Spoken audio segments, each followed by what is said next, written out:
सिमडेगा जो है ना हॉकी का पलना माना जाता है। कई सारे स्टार्स जो है अपने देश को रिप्रेजेंट कर चुके ओलंपिक में भी। क्योंकि पेशे से मैं क्रिकेटर हूँ बट फिर भी मैं हॉकी स्टेडियम पे आ गया या फिर फुटबॉलरों से मिल रहा हूँ। ऐसा क्यों कर रहा हूँ मैं? आप पे मन कर रहा है कि मैं भी गोलकीपर बन जाऊँ।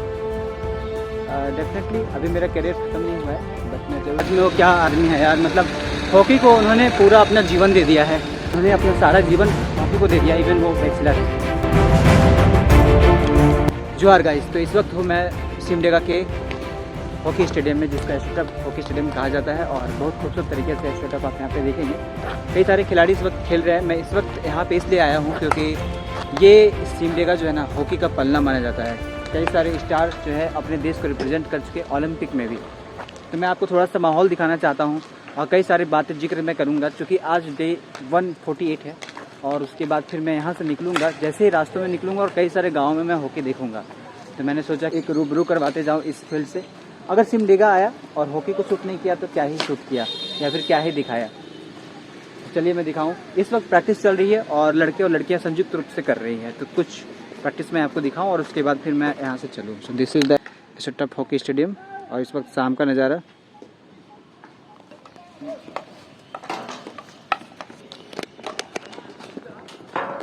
आपने कई बार असुंदर लकड़ा जी का नाम सुना होगा, सलीमा टेटे जी का नाम सुना होगा और इसके साथ सुना होगा निकी प्रधान के बारे में तो हमने आपको एक ब्लॉग में दिखाया भी कि उनके घर की स्थिति कैसी है।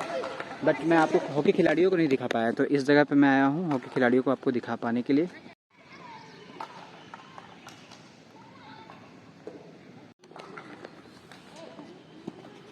और इस वक्त हमारे पास है मैम। गुड इवनिंग मैम, कैसे हैं आप? जोहार। मैं ठीक हूँ मैम, बस आपका ब्लेस है। मैं एक्चुअली यहाँ से गुजर रहा था तो मैंने सोचा कि जब सिमडेगा आया और हॉकी के पलना यहाँ पे नहीं आया, जो कि सिमडेगा कहा जाता है हॉकी का पलना, कई सारे हॉकी के स्टार निकले, तो मैं सोचा कि घूमते जाऊँ और एक बार इस जगह को शूट करते जाऊँ। जी, वैसे मनोज सर अभी नहीं है क्या?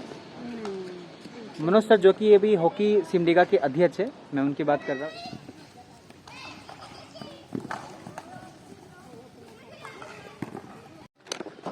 क्योंकि पेशे से मैं एक क्रिकेटर हूँ बट फिर भी मैं हॉकी स्टेडियम पे आ गया या फिर फुटबॉलरों से मिल रहा हूँ। ऐसा क्यों कर रहा हूँ मैं? आपको एक बात बताऊँगा कि हमारे देश में ना हम क्रिकेटरों को बहुत ज़्यादा इज्जत और मान सम्मान मिलती है। मैं ऐसा नहीं कहता हूँ कि किसी एक बोर्ड का दोष है, बट मैं ये कहता हूँ कि आप लोगों की नज़र में थोड़ी सी शायद कुछ कमी होगी। मैं इतना कहना चाहता हूँ, जितना एक क्रिकेट खिलाड़ी मेहनत करता है और उतना हार्डवर्क करता है, मुझे लगता है कहीं उससे ज़्यादा एक फुटबॉलर या फिर हॉकी प्लेयर मेहनत करता है।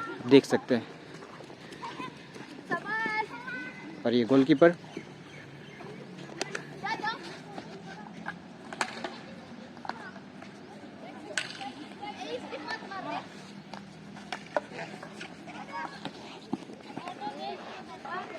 मन कर रहा है कि मैं भी गोलकीपर बन जाऊँ। डेफिनेटली अभी मेरा करियर ख़त्म नहीं हुआ है बट मैं ज़रूर चाहूँगा कि कभी ऐसा मौका मिले तो। वैसे मैं आपको बता दूँ, एस्ट्रोटर्फ जो होता है वो कृत्रिम घास होती है जिसमें आपको पानी पटाने की ज़रूरत होती है। और अभी आज पानी खुद ब खुद आ गई है, तो एस्ट्रोटर्फ को आप घास की तरह देख पा रहे हैं। चलिए कुछ सेकेंड आप गेम को एंजॉय कीजिए, फिर हम यहाँ से निकलेंगे।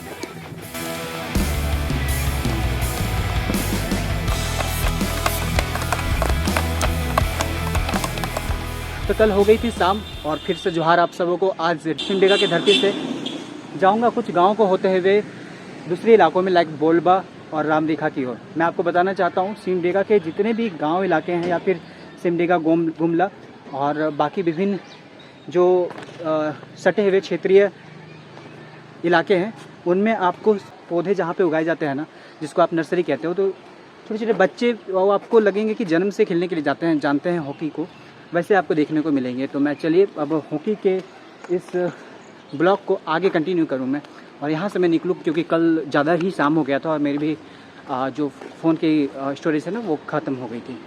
फिलहाल मैं आपको बता दूं मैं एक बार फिर कि मैं एस्ट्रोटर्फ स्टेडियम में हूँ और यहाँ से मैं रास्तों को होते हुए जाऊँगा बोलबा जो कि एक प्रखंड है, बट बहुत सारे ऐसे खूबसूरत पर्यटन स्थल बोलबा में भी देखे जा सकते हैं। तो ये है हॉकी स्टेडियम का, मतलब हॉकी सिमडेगा का पीछे ऑफिस। बताना चाहूँगा अभी इनकी जो अध्यक्षता है वो मनोज कौंडलेकी सर कर रहे हैं। And what a man he is, सच में वो क्या आदमी है यार। मतलब हॉकी को उन्होंने पूरा अपना जीवन दे दिया है और अभी वर्तमान में कई सारे जो प्लेयर्स हैं जो जूनियर लेवल पे खेल रहे हैं वो उन्हीं के देन हैं। इसके साथ साथ मैं उनके माताओं पिताओं को और उनके अभावों से सीखने की जो क्वालिटी है उनको भी श्रेय देना चाहूँगा, क्योंकि यहाँ से कई सारे महान खिलाड़ी निकले हैं, उनके पीछे भी कोई ना कोई रीज़न रहे होंगे। तो वो मनोज कौनबेगी सर जो है ना, अभी वो जूनियर लेवल के जितने भी प्लेयर्स हैं उनके वो आप समझ लो कि भगवान के बराबर हैं, वो कि सिमडेगा के धरती से। और कौनबेगी मैं बताऊं उनके बारे में, मनोज सर के बारे में, तो कौनबेगी उनका गांव है और उनसे उनका पूरा गांव जाना जाए, इसलिए उन्होंने अपने नाम के आगे मनोज मतलब कौनबेगी लिखा है। तो ये मुझे बहुत कुछ अच्छा लगा उनसे, और उन्होंने अपना सारा जीवन हॉकी को दे दिया, इवन वो बैचलर है। वैसे ये सिमडेगा की धरती मुझे हमेशा से याद रहेगी, खास करके ये जिन इलाकों से मैं गुजर रहा हूँ, क्योंकि कई सारे प्लेयर्स मैंने देखे हैं, स्पोर्ट्समैन देखे हैं, डिफेंस के कई प्लेयर देखे हैं जो कहीं ना कहीं हॉकी के ही ग्राउंड से होकर के निकले हैं। तो ये बहुत अच्छा फील हो रहा है। एक स्पोर्ट्समैन हूँ तो जाहिर सी बात है स्पोर्ट्स को रेस्पेक्ट भी करूँगा। वैसे मैं आपको बता दूँ कि यहाँ से कई सारे खिलाड़ी को अर्जुन पुरस्कार और मेजर ध्यानचंद पुरस्कार भी मिल चुका है, अवार्ड भी मिल चुका है। और मनोज कौनबेगी सर बताते हैं मुझे कि यहाँ के जो भी बंदे हैं, यहाँ पे बंदियाँ हैं, बच्चे हैं, वो सिर्फ एस्ट्रो टर्फ में नहीं बल्कि ज़मीन जो कि खाली मैदान जो होते हैं ना, खाली मैदान से भी खेल करके इंडिया को रिप्रेजेंट करने का मानता रखती है। बिल्कुल ये चीज़ देखा भी गया है कि कई सारे लड़कियों में से सलीमा टेटे जी जो कि जूनियर हॉकी कप के लिए इंडिया को रिप्रेजेंट कर चुकी है, कैप्टन भी बन चुकी है। उनकी बहन संगीता कुमारी भी, ब्यूटी डुंगडुंग और कई सारे ऐसे महिला खिलाड़ी हैं जो हमारे सिमडेगा के धरती से निकली है और अपने देश को प्रतिनिधित्व कर रही है। वैसे मैं आपको बता दूं, चलते चलते मैं एक्चुअली 5-10 किलोमीटर दूर आ गया हूं शहर से, और अपने देश को प्रतिनिधित्व करने वाले इसी सिमडेगा के धरती से दो ऐसे महानायक हमारे यहाँ पे हैं सिमडेगा से, जिन्होंने अपने देश को ओलंपिक में पदक दिलाए। कांस्य पदक 1972 ईस्वी में माइकल किंडो जी ने दिलाया था, और सिल्वानुस डुंगडुंग जी ने 1980 ईस्वी में अपने देश के लिए स्वर्ण पदक जीता था। उसके बाद से अब तक मेल प्लेयर्स यहाँ से ओलंपिक खेलने वाले नहीं निकल पाए, बट फिर भी मनोज कौनबेगी सर कहते हैं कि यहाँ के लड़कों और लड़कियों में इतनी मादा, इतनी हिम्मत है कि वो खुरदुरे ज़मीन से लेकर के एस्ट्रो टर्फ में खेलने की हिम्मत रखते हैं और अपने देश के लिए सोना जीतने की हिम्मत रखते हैं। इस वक्त फ़िलहाल हमारे ओलंपिक में निकी प्रधान जी अपने देश को प्रतिनिधित्व कर रही हैं, और 2 बार वो कर चुकी, जिसके ब्लॉग मैंने पहले भी लगाई थी, अगर आपने नहीं देखा होगा तो देख लेना। और कई सारे ऐसे खिलाड़ियों के गांव जिन जगहों से होते हुए मैं गुजर रहा हूं, जैसे क्रोमिया, बोलबा और बोलबा के आगे बहुत सारे ऐसे गांव हैं जहाँ से सलीमा टेटे जैसे खिलाड़ी जो हैं वो उन्होंने अपने भारत को प्रतिनिधित्व किया है। और ऐसे कई सारे ऐसे प्लेयर्स यहाँ पे आपको देखने को मिल जाएंगे। सबसे विशेष बात कि यहाँ के बच्चे के रगों में हॉकी बहती है खून की जगह पे, तो ये बात मुझे बहुत अच्छी लगी। और यहाँ के टीम स्पोर्ट्स स्पिरिट जो है ना वो बहुत बेहतर है। टीम स्पिरिट, स्पोर्ट स्पिरिट में बोल रहा हूँ, स्पोर्ट्समैन स्पिरिट नहीं। जोहार गाइस। तो कल रात को चलते चलते मैं पहुँच गया था ठठे टांगट, पहुँचना था क्रोमिया और वहाँ से मुझे बोलबा की ओर जाना था, बट मौसम आप देख रहे हो, कल वैसे भी शाम हो गई थी और मैं ऑलरेडी अभी 10 बजे निकला हुआ हूँ। क्या करूँ, मैं जब निकला उसके बाद 5 मिनट वेट करो, 5 मिनट बोल करके सिर्फ 5 मिनट के लिए मौसम साफ हुई और पूरे 1 घंटे के लिए मौसम खराब। ऐसे ऐसे हो करके चल रही है। नहीं याद था कि मानसून का महीना जो है वो अचानक से भी उमड़ पड़ेगा, पर पड़ तो गया।